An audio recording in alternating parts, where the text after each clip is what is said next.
এক সময়ের জনপ্রিয় এক গায়িকা হঠাৎ করেই এক অজানা অসুস্থতায় ভুগতে শুরু করে, কিন্তু তার এই অসুস্থতা যেন পুরো পরিবারের জীবনে নিয়ে আসে এক রহস্যময় অন্ধকার ছায়া। ধীরে ধীরে একের পর এক ভয়ঙ্কর ঘটনা তাদের চারপাশে ঘটতে থাকে, যেন কোনো অদৃশ্য শক্তি তাদের প্রতিনিয়ত তাড়া করছে। এমনই শিহরণ জাগানো এক গল্পকে ঘিরে 2017 সালে ইন্দোনেশিয়ায় মুক্তি পায় এক অসাধারণ হরর মুভি। তাহলে চলুন আর দেরি না করে ডুবে যাই এই রহস্যমোড়া ভৌতিক গল্পের গভীরে।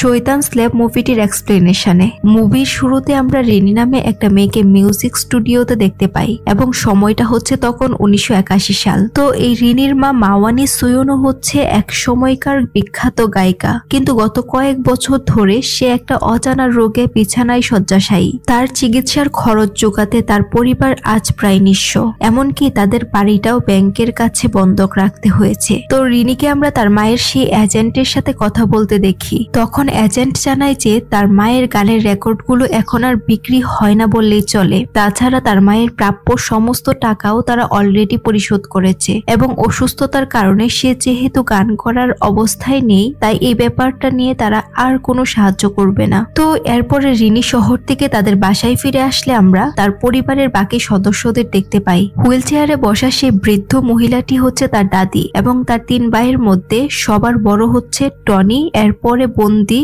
এবং সবার ছোট ইয়ান। এখানে ইয়ান বুবা হওয়ার কারণে কথা বলতে পারে না। তো রিনি তার বাবাকে সেই এজেন্টের বলা কথাগুলো জানিয়ে দেয় যে গানের জন্য মাকে আর কোনো টাকা দেয়া হবে না। এই সময় রিনি তার মা মাওয়ানির ঘন্টা বাজানোর শব্দ শুনতে পেলে তার রুমে আসে, কারণ মাওয়ানি এতটাই অসুস্থ যে সে কথা বলার ক্ষমতাও হারিয়ে ফেলেছে। তাই সে ঘন্টার সাহায্যেই তাদেরকে ডাকতো। আর তখন হঠাৎ করেই রুমের এক কোনায় সে কিছু একটা দেখতে পেয়ে প্রচন্ড ভয়ে জোরে জোরে ঘন্টা বাজাতে থাকে, কিন্তু রিনি সেদিকে তাকিয়ে কিছুই দেখতে পায় না। এরপর রাতের দিকে রিনির ছোট ভাই টনি অর্থের অভাবে তার বাইকটা বিক্রি করে আর সেই টাকাগুলো সে তার বাবার হাতে তুলে দেয়। এদিকে কিচেনে থাকা বন্দি রিনিকে জানায় যে তাদের ধর্মীয় টিচার ক্লাসে বলেছে যে যখন কারো লাশ দাফন করা হয় তখন সে মৃতের পরিবারের সর্বশেষ সদস্য যদি কবর থেকে 40 কদম এগিয়ে আসে তাহলে কিছু সময়ের জন্য সেই লাশ জীবিত হয়ে ওঠে, কিন্তু যখন সে নিজেকে কাফনের কাপড়ে জড়ানো দেখে তখন সে আরেকবার মারা পড়ে।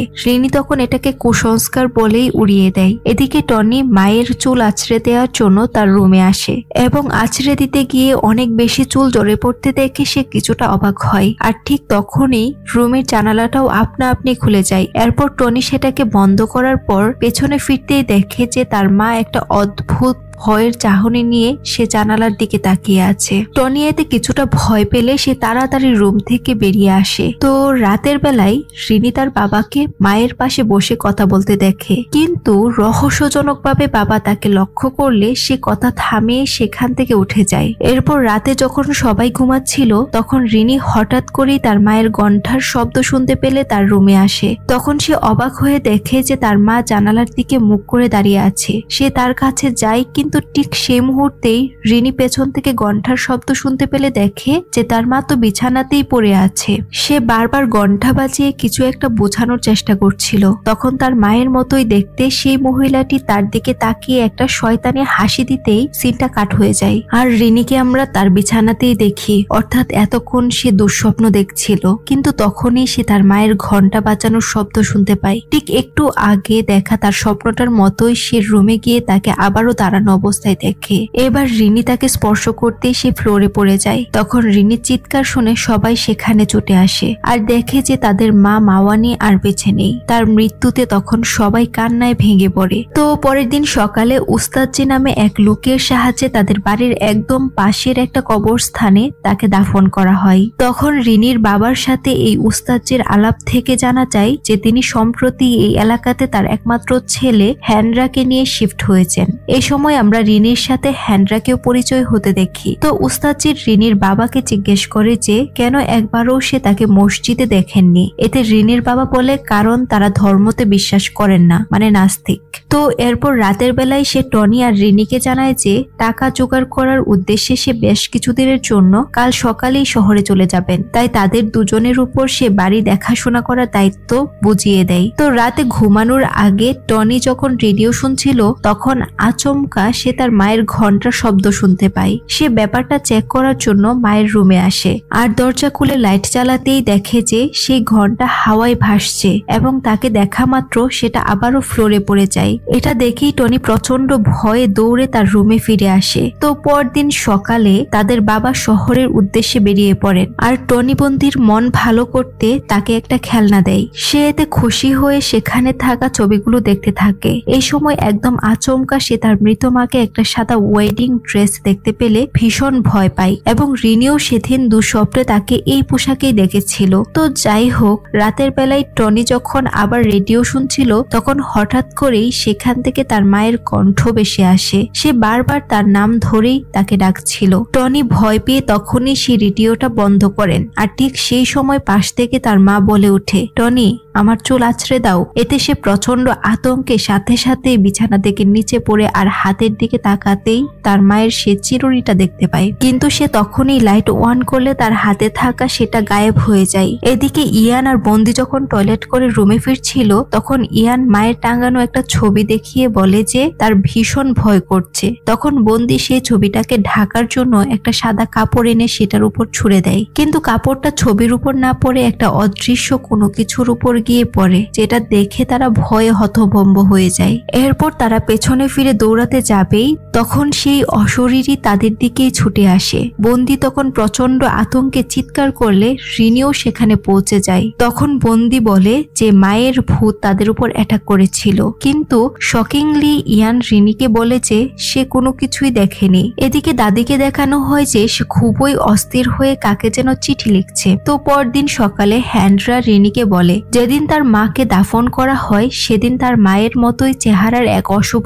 আত্মাকে সেখানে দাঁড়িয়ে থাকতে দেখেছিল এবং কিছুদিন পরেও সে আবারও তাদের ঘরের জানালায় তাকে দেখে। এই অশুভ শক্তি হয়তো তাদের কোনো বড় ক্ষতি করতে পারে। এটা ভেবে সে রিনির পরিবারের সবাইকে তাদের বাসায় থাকার প্রস্তাব দেয়, যেহেতু তাদের বাবাও এখন তাদের কাছে নেই। কিন্তু রিনি এই ব্যাপারগুলো তেমন বিশ্বাস করতো না বলে সে এই প্রস্তাবটা ফিরিয়ে দেয়। এদিকে গড়ে থাকা দাদিকে দেখা যায় তিনি ভয়াত দৃষ্টি নিয়ে কারো দিকে তাকিয়ে আস্তে আস্তে তার হুইল চেয়ার থেকে উঠে দাঁড়াচ্ছে এবং সিনটা সেখানেই কাট হলে পরের দৃশ্যে আমরা রিনিকে বাসায় ফিরতে দেখি। তখন আচমকা সে বন্দির চিৎকার শুনে ছুটে গিয়ে দেখে যে তাদের খোয়ার ভিতরে ভাসছে দাদির মৃতদেহ।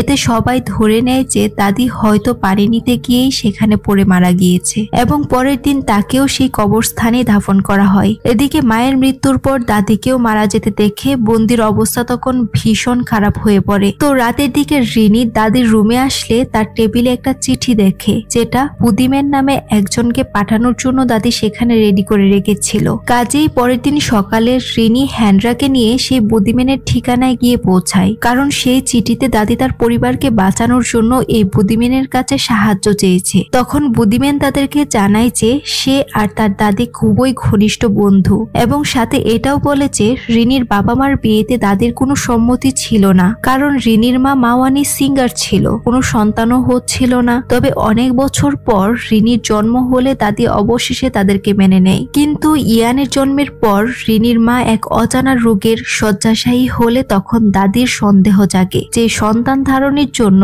সে মহান আল্লাহর কাছে প্রার্থনার পরিবর্তে শয়তানের কাছে করেছিল। কিন্তু রিনি তার এই কথায় বিশ্বাস না করলে তখন সে তাকে একটা ম্যাগাজিন দেয় আর সেখানে তার লেখা একটা আর্টিকেল ভালোভাবে পড়তে বলে। এদিকে বন্দি ঘুমের ঘোরে বারবার এটাই বলছিল যে সে তার ভাই ইয়ানকে অনেক ভালোবাসে, তাই সে তাকে কিছুতেই খুন করবে না। তো এরপর রাতের ডিনার করার সময় সে এক দৃষ্টিতে ইয়ানের দিকে তাকিয়ে থাকে, যেন সে মনে মনে তাকে খুন করার প্ল্যান করছে এবং ঘুমানোর আগেও সেই ইয়ানকে ইশারায় বলে যে সে তাকে মেরে ফেলবে। অর্থাৎ বন্দি পুরোপুরি প্রজেস্ট হয়ে গিয়েছে। এরপর গভীর রাতে ইয়ান যখন টয়লেট করতে বের হয় তখন এর দরজা আপনা আপনি খুলে যায় আর এর ভেতর থেকে বেরিয়ে আসে দুটো হাত। এটা দেখে ইয়ান প্রচন্ড ভয়ে পালাতে গেলে তখন একটা হুকের সাথে তার জামাটা আটকে যায়, কিন্তু শকিংলি সেই অশরীরী বের হতে গিয়েও যেন কোনো একটা কারণে বের হতে পারে না। তো পরদিন সকালে রিনি ইয়ানকে বিছানায় দেখতে না পেলে তাকে খোঁজাখুঁজি করতেই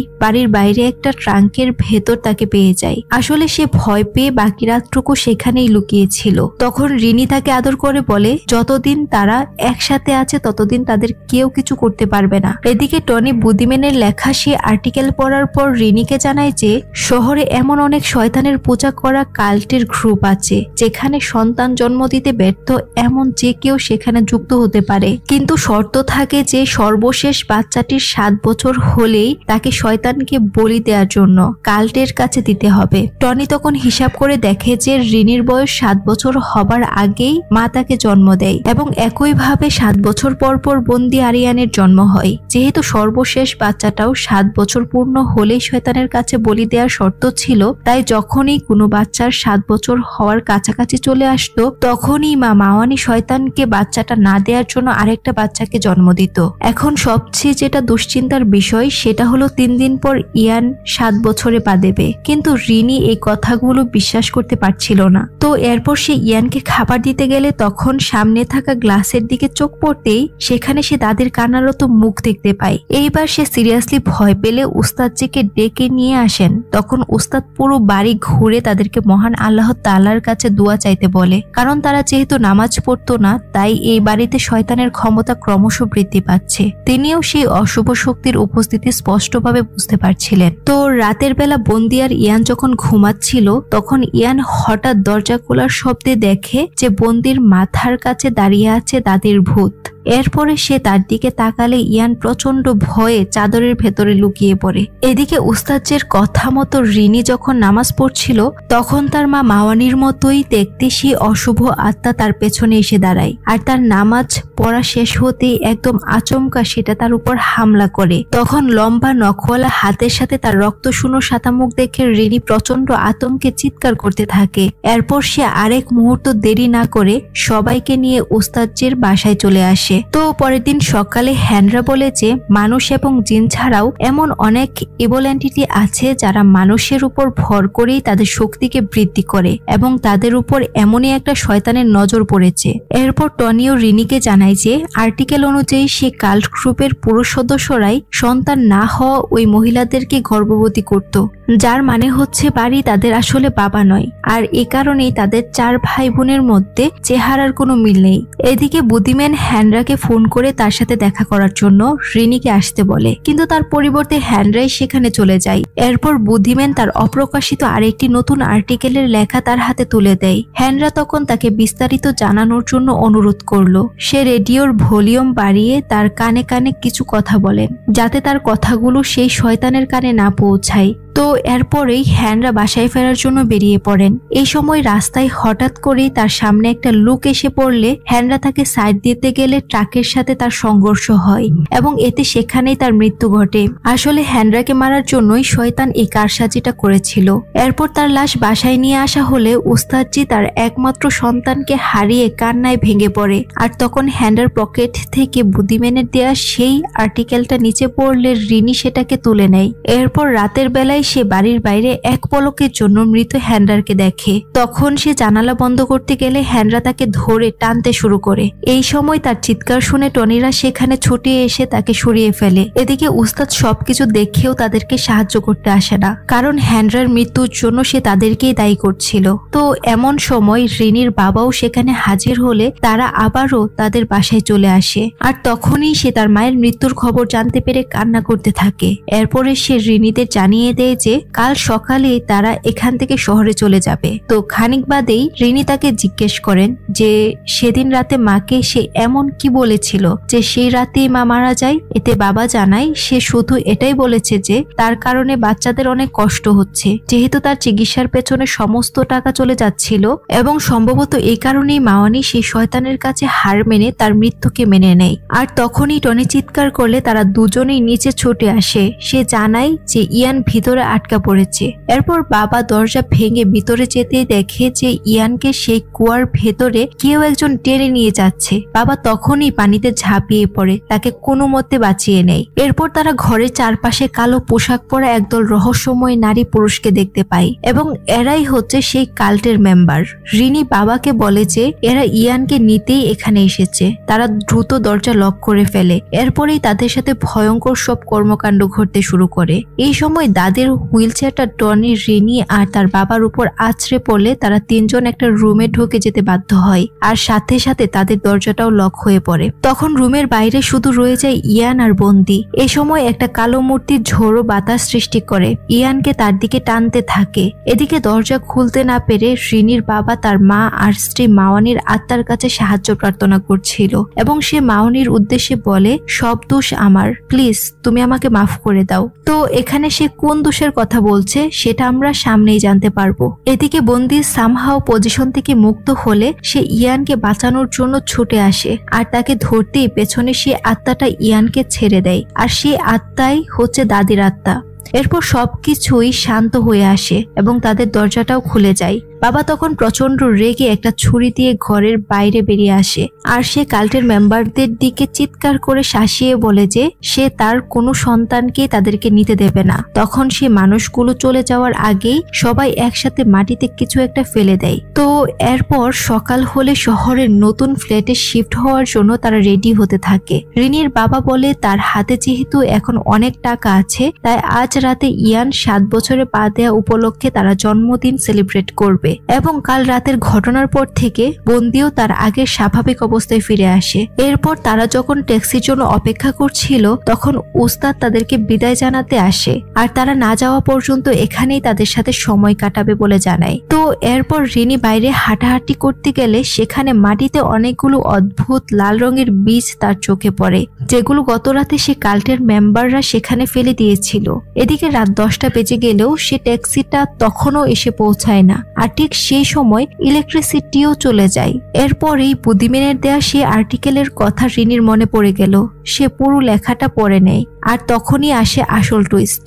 সে টনিকে জানায় বুদ্ধিম্যান যে নতুন আর্টিকেল দিয়েছে সেখানে আগের আর্টিকেলের কিছু বিষয়কে সংশোধন করা হয়েছে আর তা হলো প্রথম আর্টিকেলে বলা হয়েছিল যে সর্বশেষ বাচ্চা 7 বছর হলে তাকে শয়তানের কাছে বলি দেওয়ার জন্যই কাল্টের মেম্বাররা নিতে আসবে, কিন্তু এই নতুন আর্টিকেলে বলা হয়েছে বলি দেওয়ার জন্য নয় বরং লিভিং ডেড মানে জম্বিদের নেতৃত্ব দেওয়ার জন্যই সর্বশেষ বাচ্চাকে নিয়ে যাওয়া হবে, কারণ সেই বাচ্চাটি অর্থাৎ ইয়ান হচ্ছে স্বয়ং শয়তানের পুত্র আর এই জন্যই সেই কাল্টের মেম্বাররা সেদিন ইয়ানকে লাল বীজগুলো রেখে গিয়েছিল। তাই শুরু থেকেই দাদির আত্মার রিনিদের বাঁচাতেই শুধুমাত্র ইয়ানের উপরেই অ্যাটাক করছে। কুয়ার ভেতরে ইয়ানের পড়ে যাওয়া এবং বন্দিকে প্রজেস্ট করে তাকে দিয়ে ইয়ানকে খুন করার চেষ্টা করা এসবই ছিল দাদির কাজ, কিন্তু তার বারবার ব্যর্থ হওয়ার কারণটা হলো শয়তানি ইয়ানকে রক্ষা করছিল এবং দাদি তার আসল পরিচয় জেনে যাওয়াতেই ইয়ান তাকে কুয়াতে ফেলে খুন করে। তো রিনি আর টনি তাদের এই আলাপের মাঝখানে হঠাৎ করে সে ঘন্টার শব্দ শুনতে পায়